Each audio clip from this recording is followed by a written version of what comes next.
Yo, what's good, everybody? Welcome to Unfair Sports, our fantasy features report. We take a positive approach to the sports conversation. I have the OSG here for the fantasy report that we do every week. Thank you for checking us out here on YouTube as well as wherever podcasts are downloaded and listened to. While you're there, please rate us and review us, like and subscribe. Give us 5 stars. You think we deserve it? Man, just give us 5 anyway. Gifted. So on today's episode, we're going to do a little different. We're going to do a review, of course, what happened last week, target 4 games, and then go right into the features. Just so you have the content and everything up front. Make sure you check us out on our Medium, medium.com/unfair, as well as the OSG report will be listed there. You can go to his Medium page as well at medium.com/OSG report. And then also check out the Instagram. We'll see some lineups there. We'll get you guys prepared for this week in fantasy. So without further ado, let's dive right into it. Yes. OSG, what's going on, man? Oh, nothing. We are ready. I think we all was ready to move on from week 6 injuries and man. Week 6 was terrible. Week 6 was brutal for me. I looked at it. I jumped on a couple rosters. I ended up pulling a couple of them out. It's just nothing felt right last week. And I think last week was a week we probably could have made money if I would really just dove into it. Yeah, the Hunt injury just kind of, when I'm looking at the review of last week, looking at my, one of my lineups compared to the Millie Maker, and just, Khalil Herbert was a good play. Yep. Felt good about a lot of people, but, a lot of Hunt that just did not hit. And, the Washington side of that stack really didn't go right in the KC-Washington game. But, hey, those things happen, and you bounce back to the next week. You have a great week the week before. The next week, it kind of gets slapped a little bit in reality. So, hey. Yeah. Looking back on the frozen features we had last week, we had Herbert trying to get 350. He couldn't even get 200. He can't even get a touchdown. I don't know what happened to the Ravens defense. That was a different animal. They came back. So they were back. The mama's Raven. I always say it ain't your mama's Ravens defense or whatever. They came back. That was your mama's. That was definitely your mama's defense back. Yeah. But you did hit on Khalil Herbert. He had 99 yards out of 100, and he had a touchdown. Right. Did he catch one as well? He didn't catch. Well, I don't know. He may have, but he came out. I got him right here actually. Khalil Herbert. I couldn't remember. He had 15 receiving yards, so had 2 catches. For he was out there. A couple of targets. He was out there, but he had 99 yards with a touchdown, so he was close. Yeah. McLaurin didn't. No, McLaurin. The Washington side, they just did not. It looks like on that side. It looks like Heineke in this whole situation with this potential trade of Deshaun Watson. I think Heineke's going to be the odd man out if they end up getting Tua, which might be better for Tua, but that's another conversation I'll do on the solo and talk through more. Kelsey at 100 yards. He didn't provide us what we wanted. No. He had 99 yards. You talk about close. He had 8 catches, 99 yards. Yeah, he was there too as well. So him and little Khalil was close. And then, of course, defensively, we were hoping that the Cardinals would have scored with that under special teams. And, and it should have just stuck to the easy play. The Colts in this million lineup with 15 points. They had 2 sacks, 2 picks, forced, a fumble recovery. Allowed, 6 points or less. So I mean, technically, your safest pick would have been Dallas because Trayvon Diggs is getting interceptions. And I did like Dallas. I had them. They were the cover photo for the defense in the article. Yes. So we did like them. So we liked them a lot. It's all about the keys. All about taking all those puzzles and formulating them in. So hey, feel good about the process. So hey, you just move on. Wipe it off. Keep moving. Yep. Wipe it off. Move on to the next one. So don't be too high on a great week.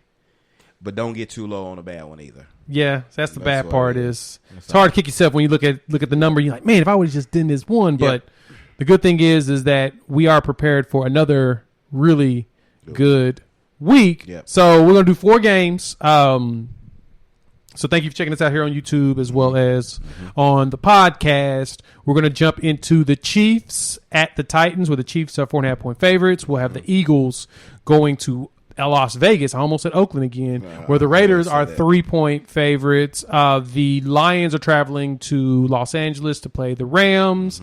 Rams are 16.5-point favorites. Obscene. Right. And then you've got Washington football team traveling to Green Bay, where the Packers are 7.5-point favorites. So let's dive into the first game. We're going to do the Kansas City Chiefs battling, like I said, the Tennessee Titans in Tennessee. Chiefs are 4.5-point favorites, and the total on this one is the high for the week. I think this is actually one of the highest of the season. Yeah, that's at 57 points. OSG, let's talk through this. Yep. Go to the Chiefs. Let's go to the road team first, since they're the favorites. What are you seeing? That, of course, we know the chalk plays. We've got Mahomes. That's it. You Tyreek Hill. Got Kelsey. But what else? If you get off them, I mean, it's actually still pretty straightforward. We saw Darrell Williams. He went out there last week and got the work. I questioned if they would really just give him the ball, and they did. He touched the ball. He had, I think it was 19 carries as we pulled it up last particular week there. Oh, I had it too. He had 21 runs. So he had 21 carries, only 62 yards. We got 2 touchdowns. Saw 4 targets coming out the backfield. So, that's not bad. He's as involved as he's going to be. I almost looked more involved than they had been getting CEH. So at 5.8, I don't hate that. And then if you just want to go deeper, I think that any week you can take a shot on Hartman. It's through true. 6 weeks, seen 35 targets this year, and he's, kind of boom or bust. But if Mahomes is throwing touchdowns and they don't land in Kelsey or Hill's hands, it's either the Hartmans or the Byron Pringles. And Good old Pringles. And I would rather go with Hartman. He's a little more safe. He's the second. Or the third option, I say. He's number 2 receiver, but he's the third option. It's Hill, Kelsey, and then him. Yeah, I can see that. Yeah. And it looks like they're off of Josh Gordon right now. Yeah, not yet. Which is surprising. But at 3-2, he's definitely not something to jump on yet. Yeah, but with this total, Mahomes, he's leading in. If he's got 18 touchdowns, so I played him a lot last week. And, even though they had 31 points, that's another reason it went bad. Tyreek Hill, a ball go through his arms for interception. There's a fumble inside the red zone. So a lot of points taken off the board and chances, and that hurt. And I think that if they kind of keep that straight, you just keep banging the opportunity. Just too talented, too high of a total to ignore, and you just play the mess out of them. You stack every which way that you can. I agree, especially at almost 400 yards passing in that game. Yeah. That's a big number to really look at. Defensively, I don't know we'll move on from that. Let's go on to the Titans. I'm looking at them. We all know King Henry. You play him every week you possibly can. If you can buy up, he's now gotten to the premium number at 9,200. That's a big jump.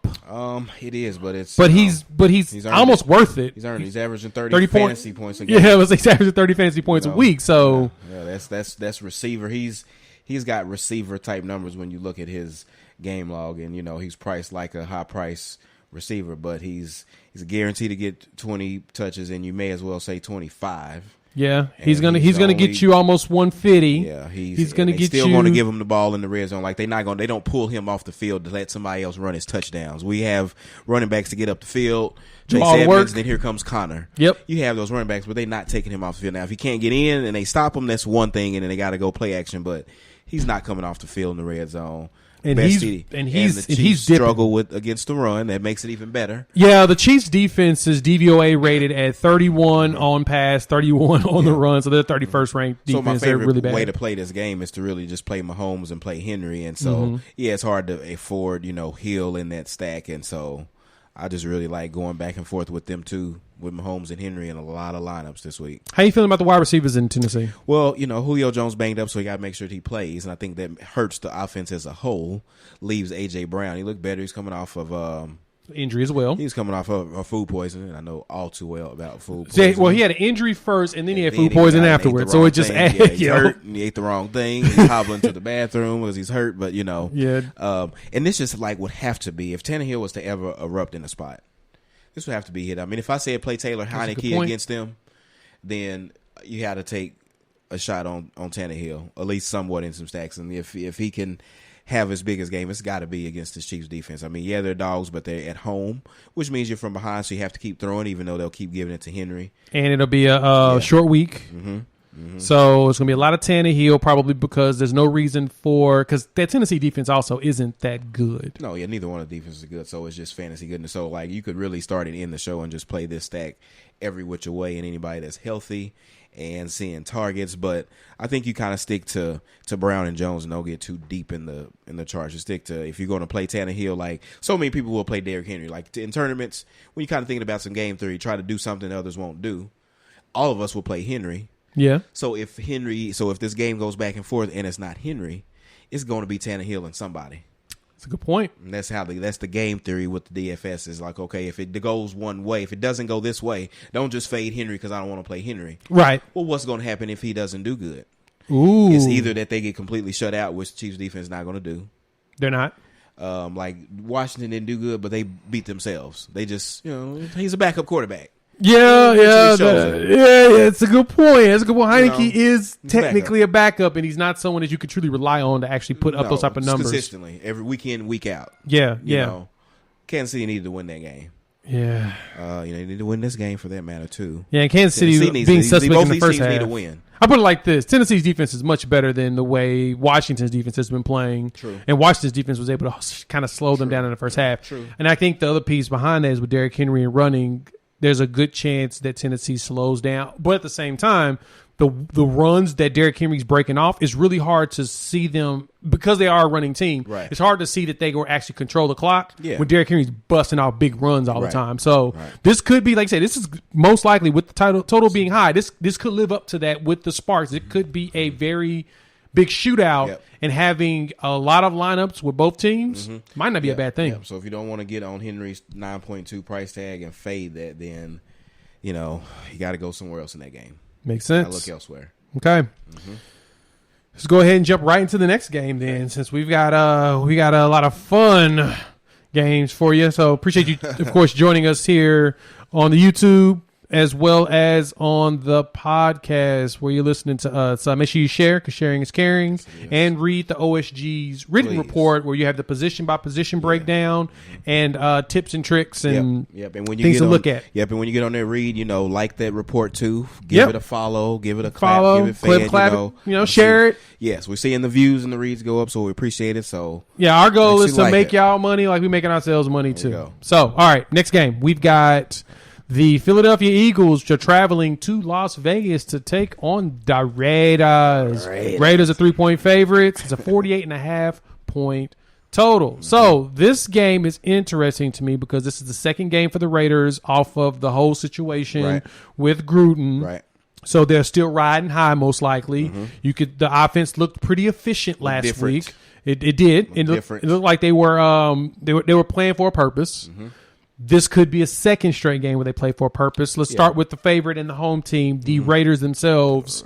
Who are you targeting in this game? Well, I do think that Derek Carr is actually playable in this game, and so you try to figure out where you can go and stack them. And maybe with this new, I won't say this new offense that Greg Olsen, being the offensive coordinator that he's running, are they going to stick tight end heavy with Waller? Because this is like a prime matchup for tight ends. Yeah, like the Eagles just don't stop them.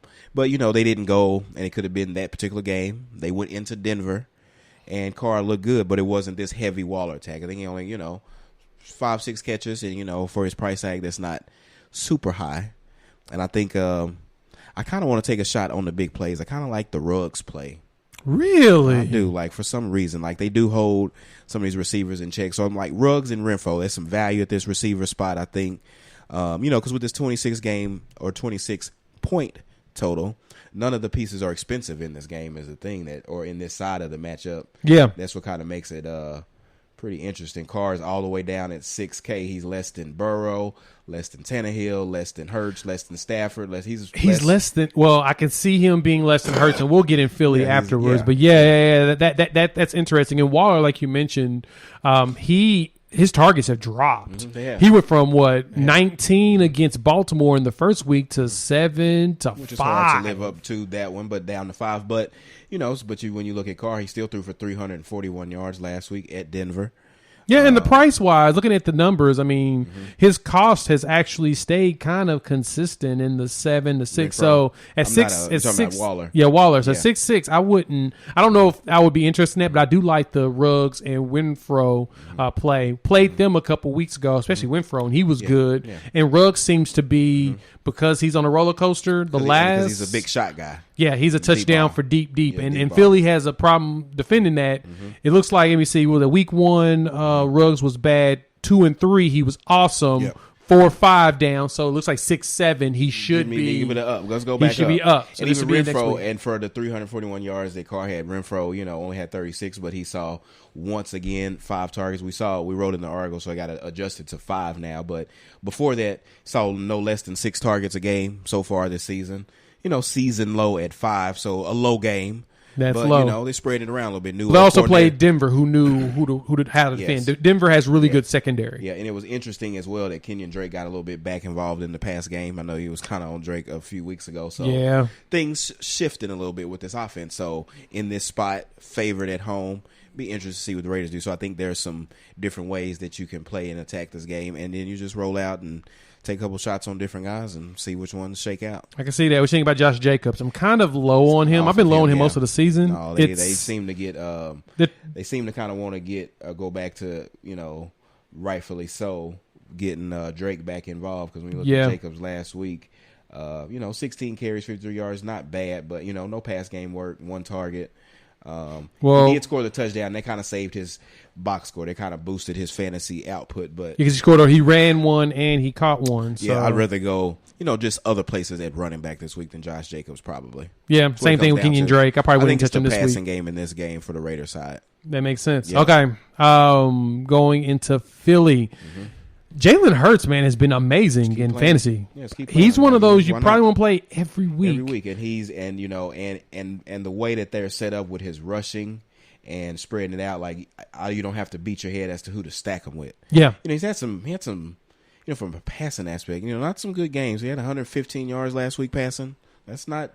And then 198 the week before. That's not good. And that's coming off a 387 performance. So he's got 300 yards twice this season. So it's in him. Yeah, he's going to get it. But he's running for a lot of touchdowns, too. He had 2 rushing touchdowns 2 weeks in a row, so he has 5 this season. I can understand the terror, against Carolina defense, but, 115 passing against Tampa Bay, it's like the worst pass defense in the, no offense, No, none taken. It is the worst pass because they've got like 6 corners out. You know what I'm saying? Yeah, but he goes out there 12 for 26. I think what hurt him in that game is that he doesn't really have, besides Smith, who else they got at receivers? Yeah. And, his 44 rushing yards and 2 rushing touchdowns saved his. But that's what he can do. So when you roster him, he's going to get 20 points. He's going to get you these fantasy points somehow, some way. Right. He's diet Kyler Murray in the way that he goes out there. That's basically what he is. Great value version. Yeah, and there's nothing wrong with that. No. But if you just want to stack him, you play Devontae Smith. He's going to be up and down this season. But, hey, you play him. I think that it's going to open up for Dallas Goedert target-wise. Yes, especially now Ertz is gone. Ertz has got traded, So I actually think you got this Devontae Smith. I think that Quintez Watkins is overtaking Jalen Rieger for the number 2 spot. Oh, really? He's out. Yeah, he's got Watkins like 300 yards. He's got 6 less targets than Rieger's, but way more yards. Yeah. He's turning into more of a threat. He's like an up and coming target. So now we take Ertz out of the equation. Somebody's got to move up the target tree. Somebody's got to take those targets. Yeah, so we can say Goddard at tight end. That's easy to say because Hurts does like his tight ends, but how does this that's an Oklahoma thing. I can tell. Yeah, but how will it still affect the targets behind Devontae Smith at the wide receiver spot? And I think it's Quintez Watkins over Rieger. That's a good point. But again, like we said, we can play Ertz. You can play him by himself and just play other people on your roster spots and just play Jalen Hurts and get the whole offense in one guy. That is a very good. That's a good point. Okay, so what do you think about Edwards as a low? Brian Edwards as a low ball play at 41? Is he sitting at for Oakland? Yep. Or, for Las Vegas, formerly known as. I don't hate it. If I'm willing to throw Ruggs out there, it's I can find a reason for you to play all of them. You can play Waller, you can play Winfrey, Ruggs, or Edwards, and you just kind of pick your favorite out of the bunch. That makes sense. Yes, you really can. You just play it different ways. Yeah. Anything's possible. I think if I'm looking at the numbers, Smith at 54 is probably the better one, even though because his targets are up and down. Jalen's trying his hardest to get him involved. Of course, they're both Crimson Tide, so they play together. So he's trying his hardest to get him as involved as possible, but at the same time, there's no guarantee with the way defenses are trying to focus on him. So, I think Goddard is a good thought. Yep. Defense-wise on both sides, to be honest, I kind of like the Raiders' defense in this game. Yeah. You know, Hurt's still a young quarterback. He can still cough it up a little bit and throw some interceptions out there. You know, he is a road dog, so you play him from behind. There's more attempts. There's more late interceptions in the game. He does have a turnover. I've said this a couple weeks back. He has a turnover problem. And last week, the Raiders were able to get 3 interceptions against Denver, and they got 5 sacks in that game. It's been a couple of weeks that I didn't really, didn't hate the Raiders' defense. Multiple sacks each game. You read that log, 3, 2, 2, 2, 2, and then top out with 5 last week. Yet to get that touchdown. Mm-hmm. Got a safety on the season. But I don't hate it, though. No defensive touchdowns yet. But anytime you're home favorite, you can look at a defense. Yeah, it's true, especially at that type of favorite. And as much as I typically don't like Philly at all, they've gotten 5 interceptions in the last 3 weeks. Yeah, they have always just, for some reason, been this defense that never looks pretty. We talk about the secondary, and it's like so boomers. They can get -1, they can go, I think, in 12. Yep. Some weeks they look great, and then some weeks it's just like, But in this type of game, this type of environment, Derek Carr, maybe they were just riding high on that one game last week. Yeah, that's a good point. And, so you never really know you just don't never know what to expect out the Raiders. Like last week looked good, and then you go, okay, the Raiders, and then, because a few weeks ago, like how dare I say that the Eagles can't do it and the Bears proved me right. I was a homer call, but I was like, there's no way the Raiders covering that 5.5 against the Bears at home. And I should have took that. That was the one spread Jalen Hurts is a better quarterback at this point than Fields is. Yeah. So anything can happen in this game. That makes That's sense. why it's good. That's why it's so good for fantasy. So many ways to play it. Yeah, there's so many options. That's why we want to look at that game. Doesn't seem on the surface, they're a great game to talk about fantasy-wise, but the slate we have in front of us, these are the kind of games that can be sneaky. If Mahomes and Tennessee don't shoot out for some reason, then there's going to have to be another game that beats them. Yeah. When you're looking at these DFS stacks, and every week the game that shoots out, that's what the goal is. So that makes sense. That's 100% agreed. All right, next game up, we've got the Detroit Lions traveling to Los Angeles to take on the Rams. The Rams are 16.5-point favorites, and this is a higher total at 50.5. OSG. Yes. We're going to start off with this favorite, of course. Oh, boy. Why in the hell are the Rams this high of a favorite? I mean, I get that the Lions are terrible. That's the main reason. And the Rams are that good. Yeah, good point. Like we keep kind of, like last week. So a reason that, and we kind of looked and we picked this game because I said, I think this is the best of the bum games. Yeah, and I think you did mention that. And last week, I kind of, we wrote up Stafford, but like to get deep into them, thinking that the blowout and they might start to run the ball. But the thing to remember these blowouts, especially in football, like it's a blowout because he may come out here and throw 4 touchdowns and just like that. And like he did last week, he spread them out. He threw them to Woods, a couple to Kupp, even threw one to Darrell Henderson. Which I was. And so I think you come back this week and you really just play the game the same way of that. And you just like Matt Stafford, like he just, I listen to these guys, they kind of talk about this breakfast narrative that Stafford and Kupp hang and eat breakfast every day. And it's just, even as they're forcing Woods involved, still hadn't seen less than 10 targets a game. And it's like the cutest thing in the world. They go to the same breakfast spot together. It works. Maybe they talk about these routes that they run. I mean, Cooper Kupp's a monster. And if anything, he's probably the wide receiver you want to play every week. It sucks that his price is going up every week. He's at 84 and some change now. He's cheaper than I think a lot of people are going to when we get to this game, though. I think a lot of people are going to kind of go up to Devontae Adams. And so even though he's cheaper, I think he still gets overlooked. That's a good point. These tournaments on Sunday. Because we like, we love these names at receiver. We love Devontae Adams. We love Tyreek Hill. We love Tyreek Hill. They're up there. We love those guys. And they're in games that you want to play, especially that Kansas City game. And, some people, they're 15-point favorites. We don't need to play them. We don't need to play Cooper Kupp. Well, last week they were heavy favorites, and Kupp went out here and got 9 catches, 130 yards, 2 touchdowns. Yep, 37 points. All he did against the Giants, and they blew him out 38-11. And he's a consistent double-digit scorer. Yes. So even if he's cold, he's going to get you numbers. Yeah, he's going to get you numbers. So it's definitely one to definitely keep on. Woods is up in the air to me. And that's what's even more impressive, speaking of Woods, is that he's doing that while they were trying to force Woods into action. And it worked for Woods.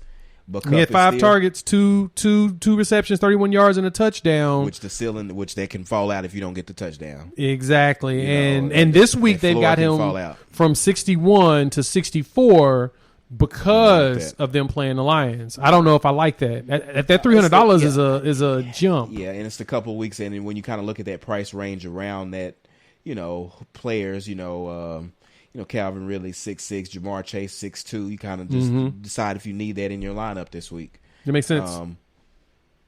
And I don't think I really never really like playing Robert Woods, and I knew the week that he got the 14 targets, going into it, I'm like, the coach said they was going to do it. Woods is mad. Like, you should play him. And he did good. And I was a little bit stubborn and kept riding the Cup train, but then went right back to him the week after. Yep. And I'm going to keep banking on him, and I'm going to probably pass on. I would rather take a shot, as we still talking about the Rams side, to be honest with you, I'd rather take a shot on Deshaun Jackson and Van Jefferson. Yeah, see which one of them is going to get you that deep Cup. play. Like, I would rather take the money that say that if Cup don't have a great game, it's because they took a deep ball on Deshaun or Van Jefferson or maybe even Higbee. Or that it turned into a running game eventually down the line, and it's all Darrell Henderson. Yeah, it seems like with Deshaun Jackson, it's really tough. Yeah. It's a boom or bust. At least Van Jefferson is steadily getting targets. Yes, and Deshaun's getting very few. The last 4 games, 4 targets, 6 targets for Van Jefferson. That's Van Jefferson. That's good targets at 3.5. It's at least involved more so than it's like Deshaun is only getting 1 or 2 targets. He went from 5 in that big game where he had 3 catches for 120 in that big 75-yard touchdown to 3, and then 1. Exactly. And he only got 1 in that Giants game where they were out there cooking everything about them. So, and I don't think that they are going to be trying to force his involvement. I think that you rather, before you play, and honestly, before Deshaun probably should have said Tyler Higbee. He saw another 5 targets last week. He's really, that's the tree. It's Cup, it's Woods and Jefferson, and it's Higbee. Yeah. Then it's Jackson because you're just bringing him in. Higbee's on the field. He's running target. I mean, not running target. He's running routes. At 4.5, I hate the. A little higher than I want to play. I kind of like, which we won't talk about him. But I like Hunter Henry down there, really. He's 4-1 instead of Higbee 4-5. So, but, with this 32-point total, I can't stop you from playing any of them. Right. And so when you go into the defense, you definitely got to play the Rams defense because it's the Rams defense. You always play the Rams defense. And if you don't want to play him for any more reason than this, don't forget that this is a revenge game for Matt Stafford against the Lions. Which when we get over here to the golf side, and let's go ahead and just do that now. Let's do the Dolphins side. Let's go over there, and I actually that's probably something you can give to Jared Goff as well. And I think that since they're behind or playing from behind, that's been the thing with Jared Goff is they don't stop passing the ball. Oh no, at all. They're gonna keep throwing the ball at all. Goff is priced. We talked about 5,000. He's very low. He is that's like the problem is Goff's had 1 300-yard game. Mm-hmm. He had 299 game, which was close, but he besides the first game of the season, he ain't throwing no touchdowns. He ain't throwing a touchdown in 2 weeks. But but look at the attempts though; they're there. 57, 30. He hasn't attempted. 30's been his floor of attempts. And so, eventually, something. And the biggest problem is that, who's catching the ball? That's the problem. Who's catching the ball? You got Cephas was banged up for a while, but he's a little better now. He's I won't say better, but he's healthier now. Cephas is on the IR. I actually don't, and which honestly, that's why I'm a keep. I was kind of banging his drum last week for the value play, and I think that St. Brown, I think that he's the play on this side. Yeah, St. Brown's probably your better really look between him and... He dropped $100. He was 4-2 last week. He dropped. But, he's seen 8 targets, had 7 targets last week. And eventually... And so did Khalif Raymond. And you can play him too, I think. If you're going to take a stab at just, Goff throwing back at him, that's how you kind of mix a stab. You play Stafford and Kupp. And you running back with the St. Brown or Raymond. More so than you want to play Goff, you kind of look at those receivers. You look at Hawkinson. You consider playing DeAndre Swift. If they just think you'll get some, because, again, we talk about garbage time touchdowns in these games, and they are worth fantasy points. No matter when the clock is running, they still count. Yeah. It still counts. So points is points. Points are points. So defensively, don't touch the Lions defense. Don't do that. Just pretend like they don't even exist. Play them unless you think something catastrophe happens, which you don't want it to happen, but Stafford's turned the ball. It's hurt, or he turns the ball over a lot, or he just the ball slips out his hands. Just Cup fumbles. Yeah. The defensive touchdown we're looking for, the strip sack fumble that they scored a touchdown on. That's what you. But that's still not the spot that you want to do it on. Yeah. Because sometimes some of this, and honestly, these algorithms actually will spit out cheap defenses such as the Rams. I mean, the they've Rams only had a negative. They've had 7 points twice this season. I'm not saying play them by any means, but you can, because the cheapest defense is on the board. You don't want to play the Texans against because they're just terrible. And even when we picking on this Detroit defense, like, are y'all terrible, or is the offense terrible? Which one is it? But I don't know. I'm still not gonna play them. But at 2-1. Honestly, if you're going to play at 2-1, I'd rather you take the Titans just because there's a chance Mahomes will turn the ball over. Yeah, he's in that mood this season. Because sometimes you just have to be in a position to win. Like, if you look at their game log, look against the Cincinnati game. They lost 34-11, still had 33 fantasy points, got an interception. They had an interception in their last 4 games, if you want to be technical. That's a good point. They've had 2 sacks in the last 2 games. They have a 3-sack and a 4-sack game this season. Hadn't got the touchdown, but there's worse. I'd rather play them at 2-1 than the Titans against the Chiefs at 2-1. Personally, I'm opposite, mainly because I know take the Titans. Only because Mahomes has turned the ball over. And Stafford's not a turnover machine with the Rams. Now, if he was still with Detroit, he might be. Story. But he's not though, and because you're not going to touch Washington at 2-2. So okay. So if you look at in between those games, that's what to look at. So make sure you check out the OSG's written report that's going to come out. I wanted to make sure I make mention of that again. It'll come out on Medium. You'll see it on our Twitter at UNFAIRSports. You'll see it on the Instagram at @unfair_sports, as well as at the OSG report on the IG. Check out the written report. That's going to have more details, position to position, and everything while we break down these games. So, last game. Yes. We're going to jump right into the Washington football team traveling to play the Packers of Green Bay. The Packers are a 7.5-point favorite, and our total is 49 in this game. So it's a pretty nice size total. It's a healthy total. And, and for this 8.5 spread or whatever you had it, what did you have it pegged at? 7.5 is the latest. When I originally took them, I had Packers at 8.5, but still close enough. And, so it's still back a touchdown. And forth. Still a touchdown. Plus, like Devontae Adams is just... Yeah, we're gonna start with the home team, the Green Bay Packers. He's just Aaron Rodgers, Devontae Adams, Stacks, go. Yeah, they are go. And it's like, and I kind of always write every week that you almost don't even have to play Aaron Rodgers. Like, you can. He just be, we kind of give flack for these guys that don't run, but, when you kind of right there where he's always sandwiched at, like, he's averaging 20 fantasy points per game. Yeah. That's, he's 100 more than Lamar, who's averaging 6 more. He's 400 more than Stafford, who's averaging 4 more. And then he's 600 more than Hurts, who's averaging 26. So he's kind of like in this no man's price lands that makes it like... Yeah, he's overpriced. He's overpriced based upon everybody else and the numbers they put up. Now, they could have baked the price up sometimes for the matchup because he's up $300 from last week. Like, this is the highest he's been all season. Oh, okay. And he's only had 300 yards once. He threw 344 a couple weeks ago against the Bengals. And funny thing is, Devontae Adams is down $100. He was 9,000 last week. He's down to 89. Yep. Which is interesting that he would fluctuate like that. Quote unquote, only had 4 catches off 4 targets last week. He had 5 targets against the Bears, which they didn't need him. They was exactly. Aaron Jones had a good game. Like, they didn't need to. Like, they ran the ball. Like, Rodgers didn't even throw 200 yards last week, did he? He had all them touchdowns, and he made the comment about owning the Bears, which he does. He does own your Bears. No offense. Should be the Chicago Packers. Should be. He threw for 195, 2 touchdowns, and then he ran for 1. And his price went up. And he ran for 1, so that's what salvaged his numbers. But no, this week is not a good week for him going into against Washington, which still has a decent defense, just not great. They're not that great. So I can't talk you off of playing Aaron Rodgers. Yeah, because I'm looking at... I just never land on him. So run defense, Washington is 12th ranked DVOA, but they're 28th on the pass. So there's a chance that this is going to be a game where it's all Aaron Rodgers and no Jones. And and honestly though, I think every week I still play Aaron Jones. Like, he, because like these last 2 weeks he's gotten 4 receptions in each game. He caught a touchdown last game, and he's just always a candidate to have 2 or 3 big touchdown games. Because when we want to flock and play Adams, again, what happens if Adams don't hit? Why does that happen?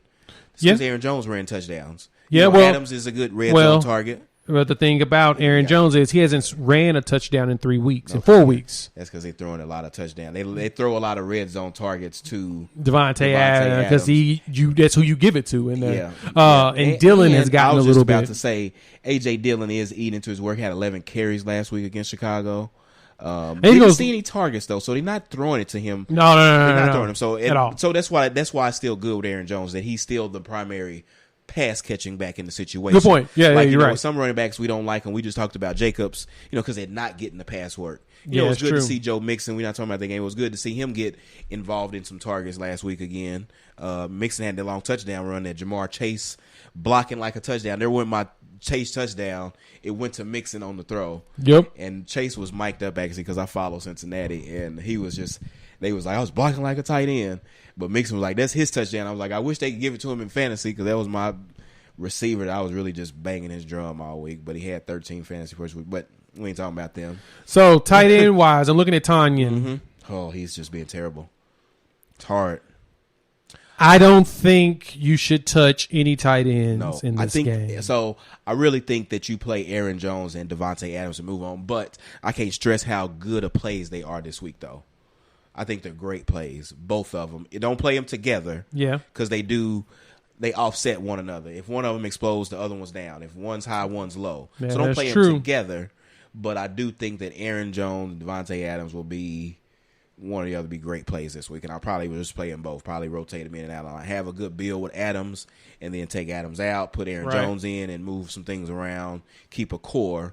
I think a 28-point team implied total. That's 4 touchdowns on the board for this team, and they go to the same places. They go to Devontae Adams. It's Aaron Jones. We don't really get the. Lazard and them, they don't. You get a random Lazard touchdown, a random. He scored always random. I think he scored last week. He did score last week, but it's a random one so that takes away from Adams a little bit. But that's not enough. Cobb's got 2 back on week 4, and we ain't heard from him since. And so it's straightforward with this team. Yeah, and they're really great plays this week. Really great plays. That is true. That is true. For Aaron Jones, when you're thinking about running backs, they always check the boxes. Favorite, home, decent defense, and I never hate people don't really talk about Green Bay's defense ever, but when you look at their game long, pull them up here, they just they don't get blown up. They're just consistent. They've gotten 6 outside of the week 1 fiasco against the Saints. 6, 7, 7, 7, 7. Nobody's scoring. San Francisco put 28 on them, but nobody's hangs big numbers on them. They're not giving up 30. Multiple sacks in all the games except for the Saints in the Detroit game of all teams. I mean, the only game they gave up 30 was against the Saints to start the season, which was weird. That was a fluke. It was an odd game, and then they had 1 sack against the Lions, and every week after that has been multiple sacks. 4 sacks in in 2 games. So don't hate their defense either, especially if Heineke don't really. If he's still being Heineke. Yeah, well, and going into Washington, I wouldn't touch Heineke because he's in the news right now about to lose his job. Or he could come out here and play lights out for that reason. But, it might be a slow game, but I tell you my favorite play in this game, as long as he plays, as long as he's healthy, and I think he should be, and I think you just take this value and you keep playing Ricky Seals-Jones.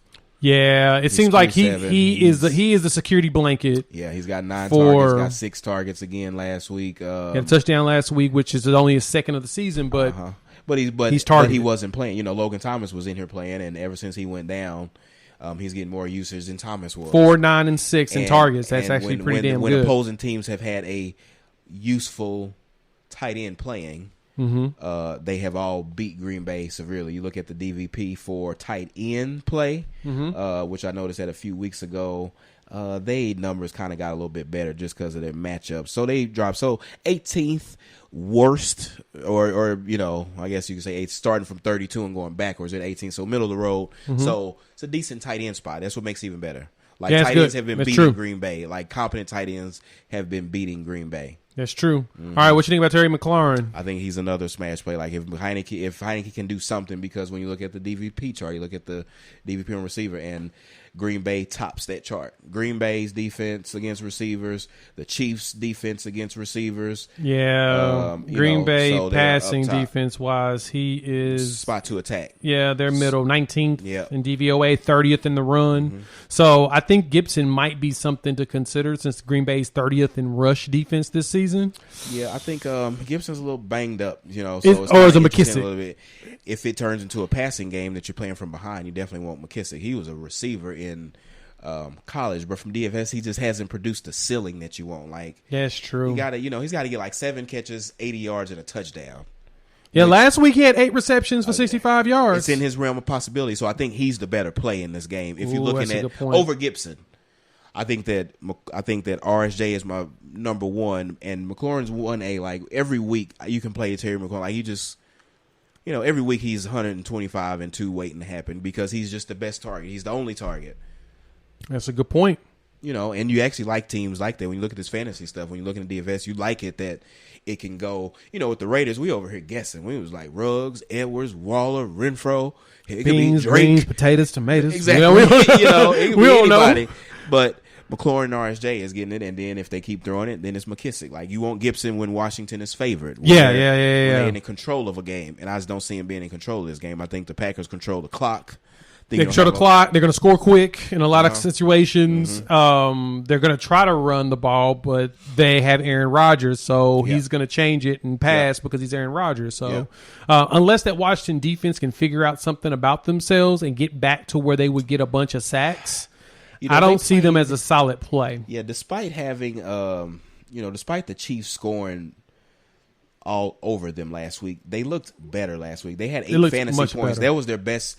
That was their highest fantasy point total all season. That's true. Had 2 interceptions, had a forced fumble, 3 sacks. That's the kind of activity that leads to a pick 6 at the end of the day. And Rodgers, Rodgers has 3 interceptions all season, 2 in the first game, 1 since. And I don't see it happening. I know. Don't see it happening. He's not. He ended a fumble this season. Yeah, and he's not like he's not a gunslinger like Favre. He's not that kind of character. He don't force it, even though we all know where he's going with the ball. Right. We know because Adams has like a 40% target share, and that's just beyond the highest. The highest by probably 8 to 4 percentage points, and that just shows you how bad. Like the best ones in the league will have a 32% target share. So for him to have a 40% just shows that it's like completely otherworldly that That's every true. 10 throws are going Adams' ways from Rodgers. That's true. Mm-hmm. That's true. And then he's throwing a lot to Jones, so it's just straightforward with these games. Like it's just you play these other stacks that we talk about these quarterback stacks. You play them, and then you play Adams in every lineup, and you play Aaron Jones in lineups that you don't, and you take this value and play Ricky Seals-Jones and Hunter Henry for that matter at tight end this week. Because I just don't think Waller's a great spin-up play, which means he'll pop. But, it's a great matchup against the Eagles. Kelsey's always a decent spin-up option, but it's hit and miss. And I think RSJ can be some good value at tight end this week. Okay, keep that in mind. RSJ's a good one. Yeah. All right, next up, wrap this bad boy up with a bow in it. We're going to do the Frozen Features. Yes. Of course, Frozen Features every weekend. We are going to give you the guesstimations the OSG have bold on calls. The boldest, coldest calls you can think of in fantasy. And I try to back up those calls. Like I really try to build around that. Yes. And the week that I called, kind of go back a couple weeks, the good week, the Brady week, play him. It was Brady. We had McLaurin that week. We talked about, I think I went Aaron Jones that week. I don't think it was Henry, but, might have been Henry. We had it. It was big. It was. So I try to. So those calls that I make, I'm giving y'all players that I really like, players that I'm going to actually play. Yep. And I think that they're gonna, I believe that they're in good spots to perform well. So I'm not just giving y'all anything. It's the good stuff. So this week we're gonna keep it on the standard.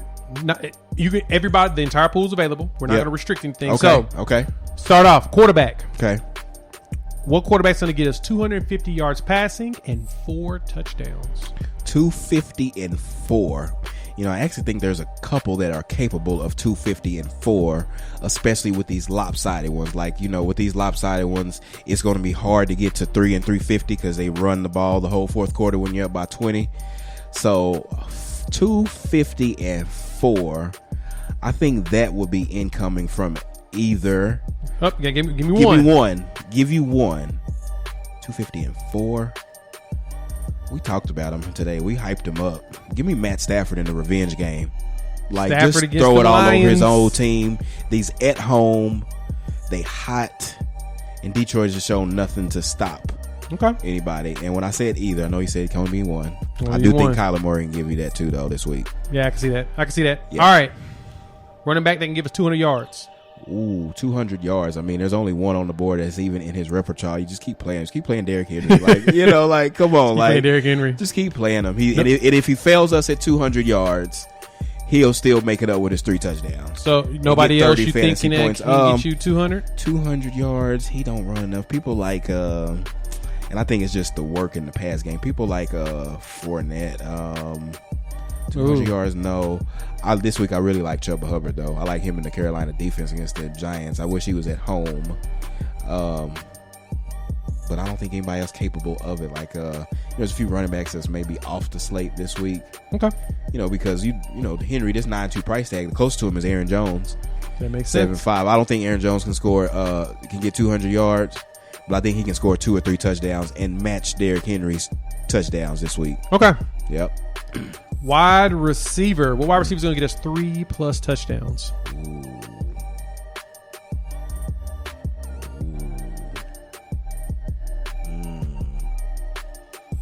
Gotta make you think about it. It is. There's some weather dependent on one call. I mean, Devontae Adams is the easy call. Like, that's the easy choice. Like, just because I don't say let Devontae Adams don't mean I don't think he can get it. But that's too easy. Okay. We'll go with it. If Matt Stafford's going to throw 4 touchdowns, let's take Cooper Kupp. So we're going to go with Kupp. Let's go with Kupp. All right. Tight end. Complete the stack. What tight end's going to give us two touchdowns this week?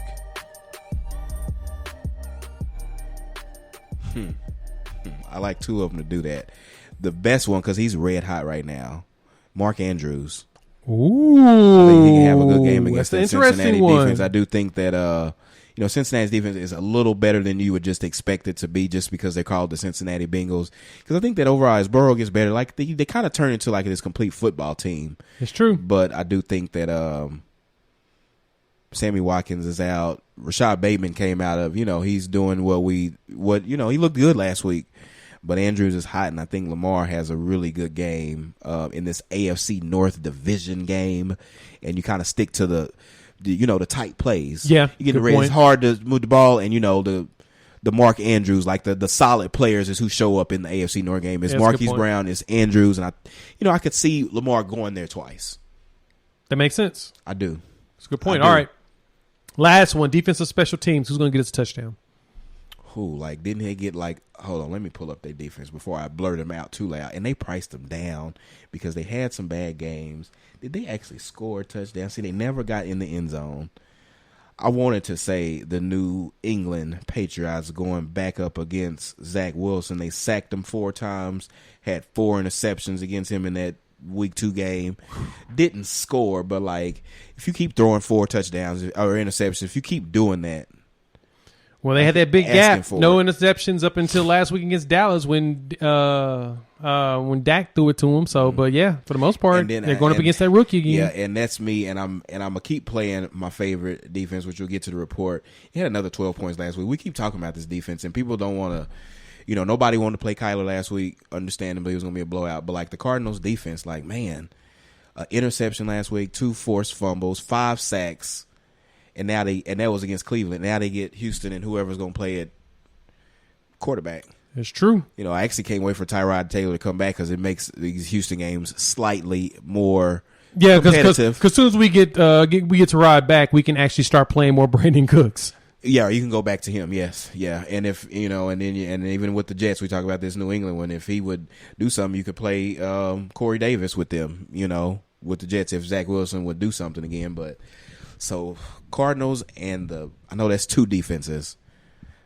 Give me the Cardinals instead of New England. We're gonna go with the Cardinals. Go with the Cardinals. I've been calling them every Cardinals week. Weeks, huh? Yeah, they're forcing things every week. They have sacks and interceptions and fumbles in every game. Eventually, they're gonna get in that end zone. Eventually, it just has to. Yeah, they got 1 touchdown this season. All these defenses we keep calling, they don't only got 1. They got 1 against Jacksonville. We just need more. I got you. Yeah. Okay. Let's do it. Let's do it. Straightforward week this week. Pretty excited about it. So, of course, we appreciate y'all joining us as usual here on the OSG Fantasy Report episode of Unfair Sports. Make sure you share Check us out on the Medium page where you'll see OSG's write-up. Yes. Detail for each position and everything to go along with that. So, for Mike, Bob, and Wendy, thank you so much for doing your thing on the back end side as usual. OSG. Yes. Go to the Medium page. Check out the Instagram for some lineup examples that he'll post. It'll be at the OSG Report. Follow us on Instagram at unfair_sports. We'll, of course, post his pictures as well on our story. Hit us up on Twitter at UNFAIRSports. You'll see a lot of that stuff there. And so with that, we'll chop it up with y'all in a few days. Peace. Peace.